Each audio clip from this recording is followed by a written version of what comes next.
A simple plastic water bottle sat on the nightstand next to Lynn Hernan's lifeless body in her Pewaukee home. To the responding officers in October 2018, it looked like a tragic, quiet suicide. But inside that clear liquid was a chemical signature that transformed a refreshing drink into a precision-engineered weapon. Jessie Kerchevsky didn't use a gun or a knife to erase her friend. She used 6 bottles of common eye drops. A substance meant to clear redness became the tool for a slow, agonizing shutdown of the human nervous system, delivered by the very person Lynn trusted most. Please support the channel by subscribing and liking this video. Thank you so much.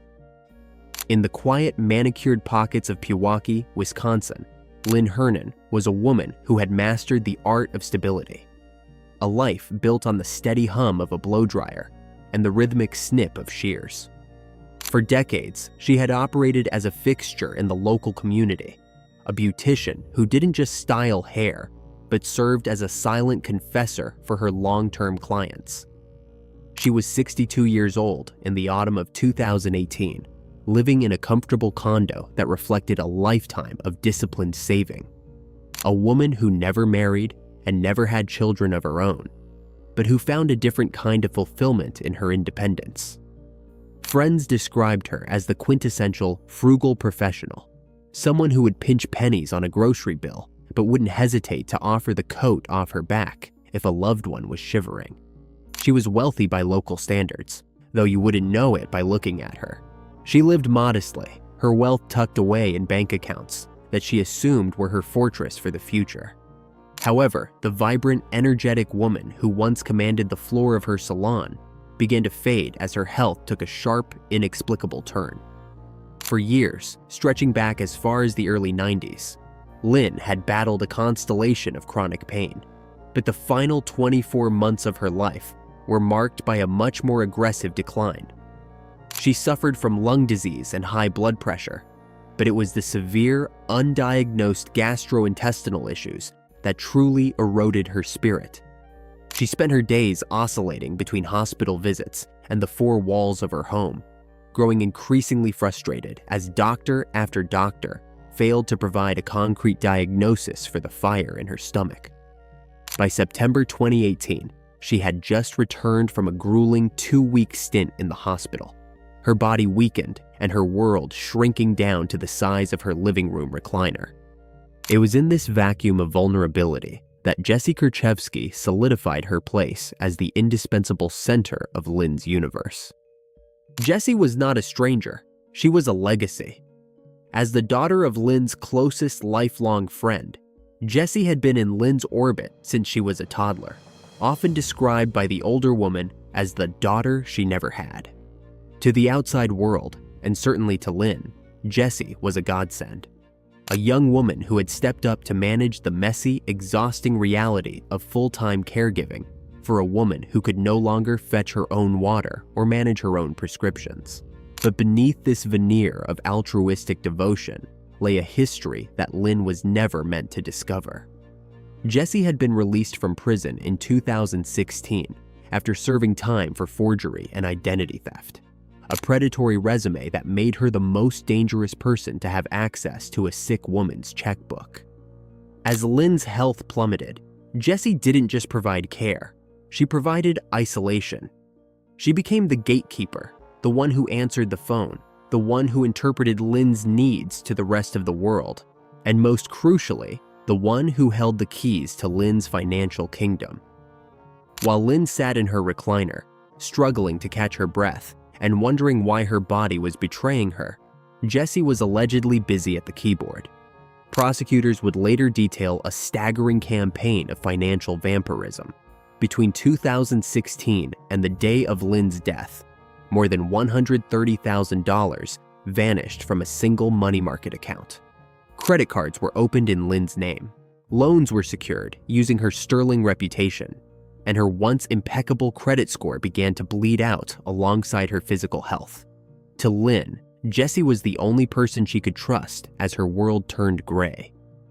But to Jessie, Lynn was a terminal resource, a woman whose true value wouldn't be realized until the heart in her chest finally stopped beating. The bond between Jesse Kerchevsky and Lynn Hernan was rooted in a generational loyalty that should have been unbreakable. Jessie was the daughter of Lynn's closest friend, a girl Lynn had watched grow from a toddler into a woman, often referring to her with the affectionate title of goddaughter. In the social fabric of Pewaukee, their relationship was seen as a beautiful example of chosen family. Lynn, who had no children of her own, poured her maternal instincts into Jessie, treating her with a level of trust that few biological parents ever achieve. But as Lynn's physical health began to crumble in 2016, that trust became the very aperture through which Jessie would begin to drain her life's work. When Lynn's medical needs transitioned from occasional check-ins to the requirement of a full-time presence, Jessie didn't just volunteer. She moved in like a tactical force, positioning herself as the sole barrier between the ailing woman and the rest of the world. As the self-appointed caregiver, Jessie's role was meticulously constructed to look like total devotion. She was the one who braved the Wisconsin winters to handle the grocery shopping. She was the one who sat by the bed during the long, nauseating afternoons following Lynn's hospital stays. And most importantly, she was the one who took over the burden of Lynn's finances.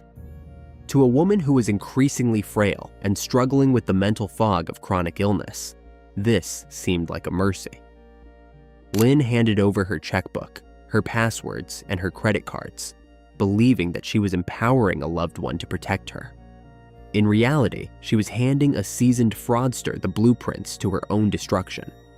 Records would later reveal that Jessie had been released from prison just as Lynn's health began its final steep decline, a timing that felt less like a coincidence and more like a predator identifying a wounded target. The financial vampirism that followed was staggering in its breadth and cold-blooded execution.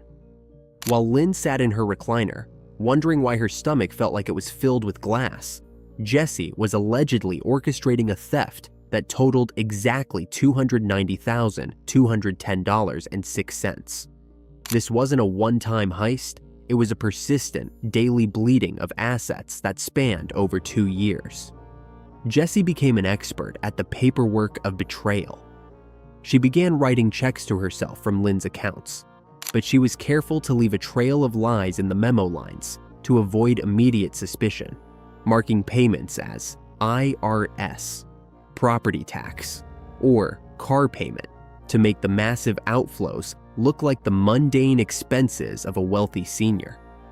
While Lynn's money market account was being systematically hollowed out, her credit score, once a point of pride, was being decimated by maxed out cards and high-interest loans that Jessie secured in her name without her knowledge. The cruelty of the relationship was most visible in the psychological isolation Jessie enforced. As Lynn became worth more dead than alive to her caregiver, Jessie began to prune away Lynn's other social connections. Longtime friends who called to check on Auntie Linny were met with a wall of hostility from Jessie, who would mouth off into the receiver, telling them never to call again and that Lynn was too sick to be bothered. She convinced Lynn that her friends had abandoned her, that her family didn't care about her pain, and that Jessie was the only person left in her corner. This manufactured loneliness served a dual purpose. It ensured that no one would notice the missing money, and it made Lynn entirely dependent on the person who was slowly poisoning her. Even as Lynn began to voice her own confusion, telling the few people she could still reach that her money was disappearing and she couldn't understand where it was going, Jessie doubled down on the gaslighting. She would comfort the woman she was robbing, holding her hand while simultaneously planning the next withdrawal. The dynamic was a chilling dance of predator and prey, where every act of care, the cool cloth on the forehead, the glass of water brought to the bedside, was part of a larger lethal performance. Jessie Kerchevsky wasn't just a caregiver. She was a financial assassin who understood that to get away with the ultimate crime, she first had to erase the victim's ability to ask for help. The morning of October 3rd, 2018, began with a deceptive stillness that settled over the manicured lawns of Pewaukee. Inside the condo on Applewood Court, The air was thick with the clinical scent of rubbing alcohol and the stale, heavy odor of long-term illness. Lynn Hernan lay in her favorite recliner, the piece of furniture that had become her entire world over the last several weeks, while the television hummed in the background, a low-volume drone that provided the only heartbeat in the room. She was 62 years old, her body exhausted by a mysterious, grinding ailment that refused to let go. To her, the young woman moving efficiently through the kitchen was her only lifeline. She didn't see a predator, she saw a daughter. She didn't see the end. She saw a caregiver bringing her a bottle of water to ease the fire in her throat. Jessie Kerchevsky was not just a guest in the house that day. She was the architect of its atmosphere. While Lynn drifted in and out of a medicated fog, Jessie was allegedly engaged in a task that required a terrifying level of focus. This was not a crime of passion or a sudden, explosive outburst. It was a laboratory experiment in human termination. The weapon didn't need to be hidden under a floorboard or smuggled in a dark coat.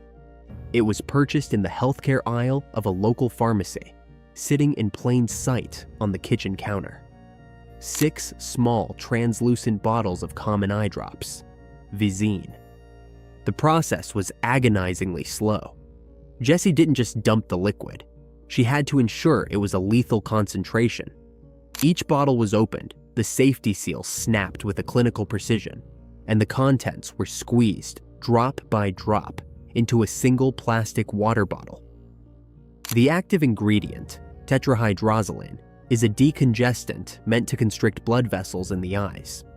But when ingested in massive quantities, it becomes a potent neurotoxin.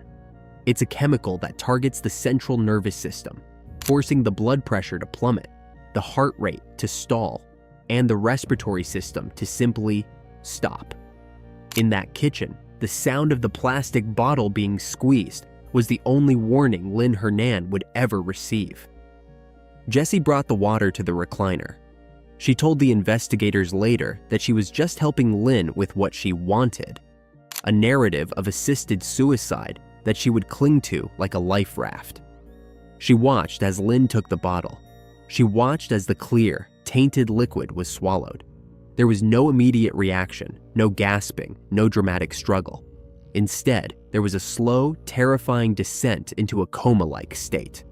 For hours, Jessie allegedly sat in that house, waiting for the chemistry to do its work. She didn't call for help when Lynn's breathing became shallow.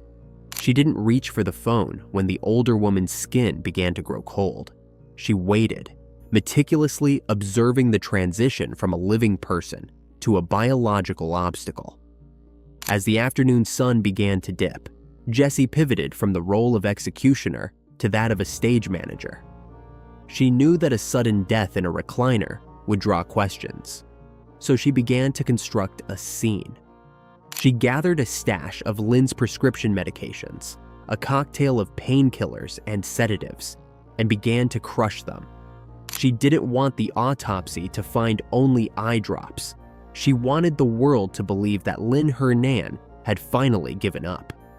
She scattered the white powder across Lynn's chest and onto the small table nearby, making it look like a desperate final act of a woman in pain. She adjusted the body, ensuring the water bottle was close enough to be noticed, but not so close as to look planted. Every M- of life was being erased, replaced by a fraudulent period. At 5:15 p.m., the performance officially began. Jessie dialed 911. Her voice, captured on the recorded line, was a masterpiece of manufactured panic. She told the dispatcher that she had just arrived and found her friend unresponsive. She shrieked that Lynn wasn't breathing. She played the part of the traumatized daughter, her breathing heavy, her words clipped and jagged. When the first responders arrived minutes later, they found a scene that looked exactly like what Jessie had designed. A sick woman, a recliner, a pile of pills, and a grieving caregiver who seemed unable to comprehend the tragedy. The paramedics declared Lynn dead at the scene. They noted the white powder on her chest and the lack of trauma to the body. They saw a woman who had been struggling for years and assumed the struggle had simply become too much to bear. The police officers on the scene spoke to Jessie in soft, sympathetic tones. She told them she had been out running errands and had returned to find the house silent. She played on their empathy, using her long history with Lynn to establish herself as a victim of grief. But as the officers began their initial walkthrough, a few things didn't quite sit right. The way the powder was distributed, sitting on top of the clothes rather than being swallowed, seemed odd to one detective. The sheer volume of the suicide kit seemed a bit too cinematic, a bit too deliberate. And then there was Jessie herself. Even in her grief, she seemed oddly focused on Lynn's belongings, her eyes darting toward the paperwork on the desk. The local community in Pewaukee would soon hear that Lynn Hernan had passed away peacefully in her sleep. But in the quiet corners of the police station, the first seeds of suspicion were already beginning to sprout. The water bottle was taken into evidence, not as a murder weapon, but as a routine item from a suicide scene. A mistake that almost allowed a predator to walk free with nearly $300,000 of blood money. For the residents of Pewaukee, the weeks following Lynn Hernan's death were shrouded in a quiet, neighborly grief. The community had accepted the initial narrative. A sick woman, exhausted by chronic pain, had finally succumbed to her ailments or taken a desperate exit. There was a funeral, a scattering of memories, and the slow process of settling an estate. But while the surface of the town remained calm, a storm was brewing inside the Waukesha County Medical Examiner's office. Dr. Linda Bidricki, the medical examiner tasked with determining why a 62-year-old woman would suddenly expire in her recliner, was staring at a laboratory report that defied every standard medical expectation. The scene at the condo had been a textbook staging of an overdose: crushed pills, scattered bottles, and a powdery residue. But the blood work told a far more sinister story. Initial screenings for common narcotics and sedatives came back within expected ranges, but there was an anomaly in the toxicology screen that demanded a closer look. A substance had been detected that was never intended to cross the blood-brain barrier. It was tetrahydrozoline, the active chemical compound found in over-the-counter eye drops like Visine. To the layperson, eye drops are a harmless household staple, a cooling relief for seasonal allergies or a late night. But to a forensic toxicologist, tetrahydrozoline is a potent vasoconstrictor. When applied to the eye, it shrinks blood vessels to reduce redness. When ingested, however, it becomes a systemic poison. It attacks the central nervous system with the precision of a surgical strike, mimicking the effects of a severe clonidine overdose. It forces the heart rate to slow to a crawl, causes blood pressure to plummet to lethally low levels, and induces a profound respiratory depression that eventually starves the brain of oxygen. In Lynn Hernan's system, the concentration of this chemical was not just present, it was astronomical. It was at levels that could not be explained by accidental ingestion or even a heavy hand with a dropper. Dr. Bidricki's findings were clear. The tetrahydrozoline had to have been ingested in a massive, concentrated dose. The science suggested that someone had emptied multiple bottles, later estimated by prosecutors to be as many as 6, into a single container of water. This revelation fundamentally shifted the nature of the investigation. Lynn Hernan hadn't died of a broken heart or a failure of her lungs. She had been chemically executed. The medical examiner officially ruled the death a homicide, a decision that sent shockwaves through the local police department. Suicide scenes are common. Eye drop murders are virtually unheard of. While the lab results were being processed, the grieving daughter figure, Jessie Kerchowski, was displaying a level of anxiety that investigators found increasingly difficult to ignore. Rather than retreating into private mourning, Jessie began a campaign of persistent, almost frantic communication with the medical examiner's office. She didn't just call once to check on the progress, she called multiple times, her voice laced with a great deal of interest and curiosity regarding the specific results of the toxicology report. To the detectives, this wasn't the behavior of a survivor seeking closure. It was the behavior of a perpetrator checking to see if their tracks had been covered. The community's reaction was a slow-motion transformation from sympathy to suspicion. Friends of Lynn, who had initially been silenced by Jesse's gatekeeping, began to emerge from the shadows with their own red flags. They spoke of a lockbox that Lynn kept in her home, a box that was supposed to be filled with emergency cash and valuables, which was found mysteriously empty after her death. They spoke of the strange, aggressive text messages Jesse had sent to anyone trying to visit the condo in the final weeks. The image of the devoted caregiver was beginning to crack, revealing a woman who was less interested in Lynn's health and far more concerned with the timeline of her toxicology results. As the Waukesha County Sheriff's Department began to coordinate with the district attorney's office, the investigation pivoted from the physical scene at the condo to a digital and financial forensic deep dive.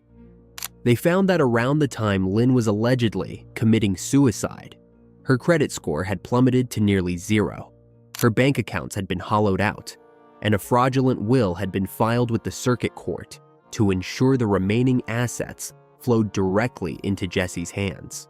The revelation of the poison was the final piece of the puzzle. The tears that Jesse had shed for the first responders were now being viewed through a different lens, not as the salt of grief, but as a performance designed to mask the cold-blooded reality of a murder for profit. In the quiet town of Pewaukee, the realization was setting in. The most dangerous thing in Lynn Hernan's house hadn't been her failing health. It had been the person holding the water bottle.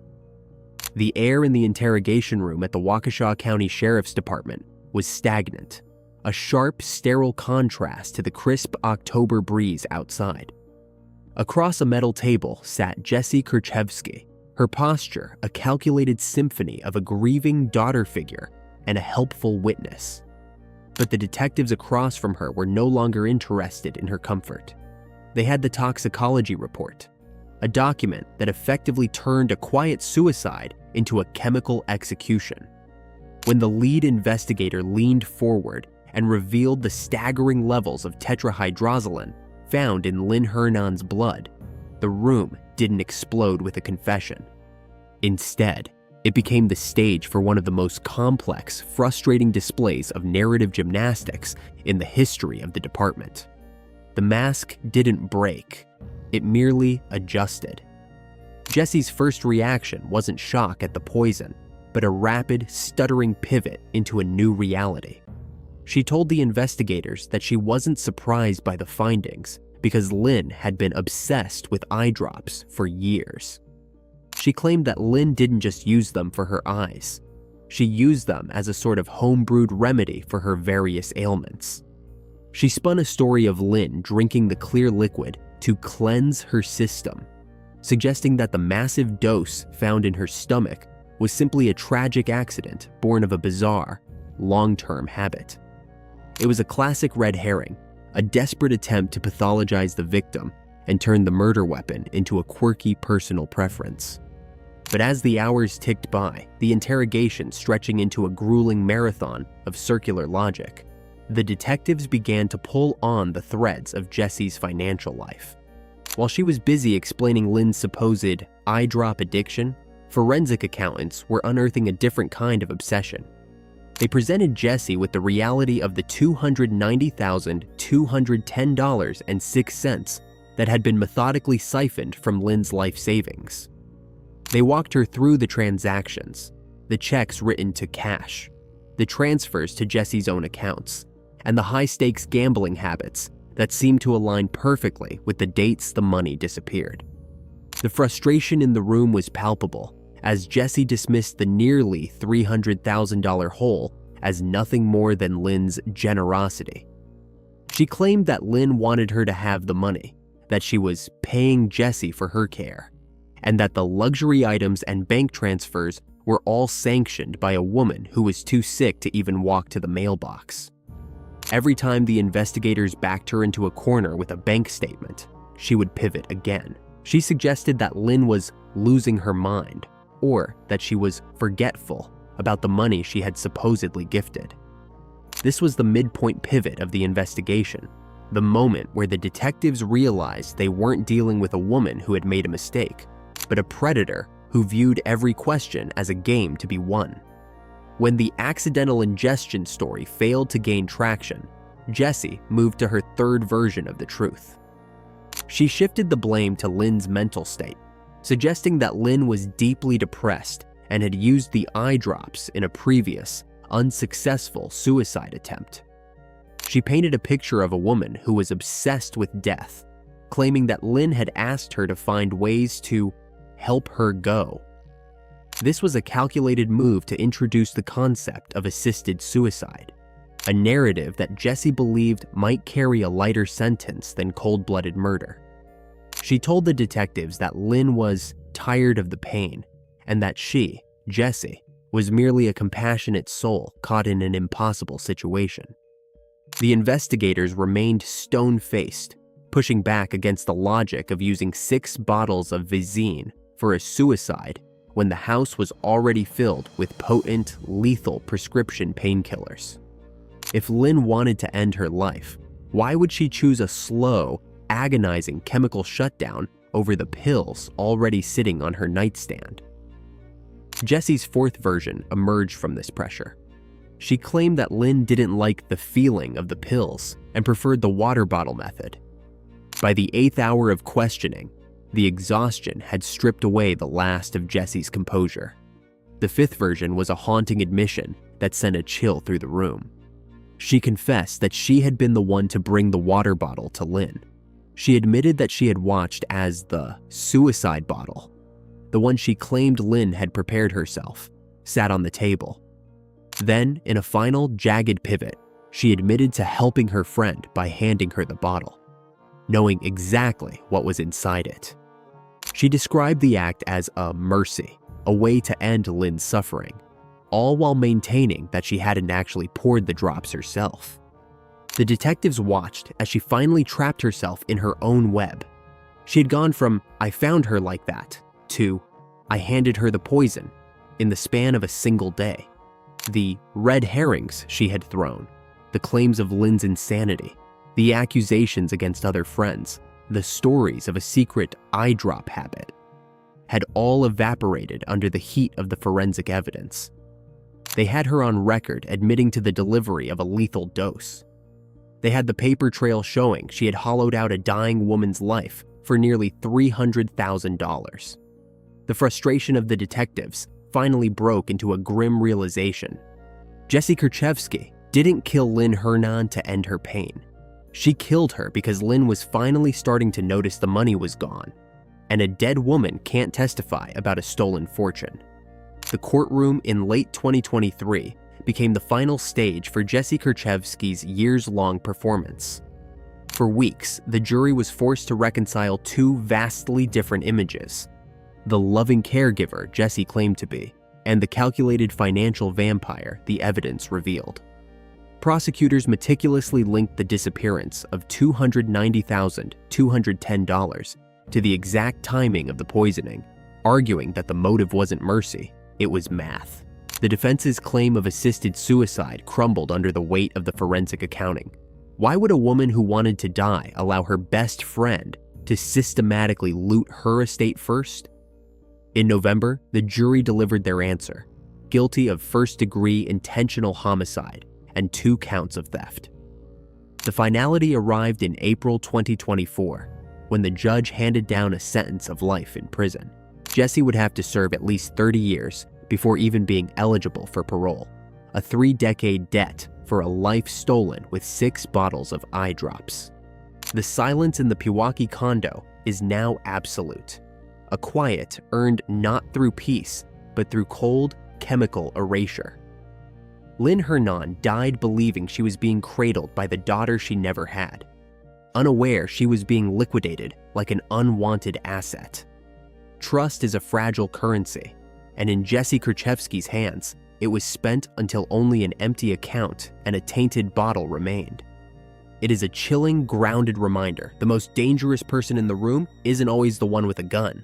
Sometimes, it's the one simply offering you a drink, Please like this video and share your thoughts about this case in the comments. Be sure to check out our previous videos as well. See you soon.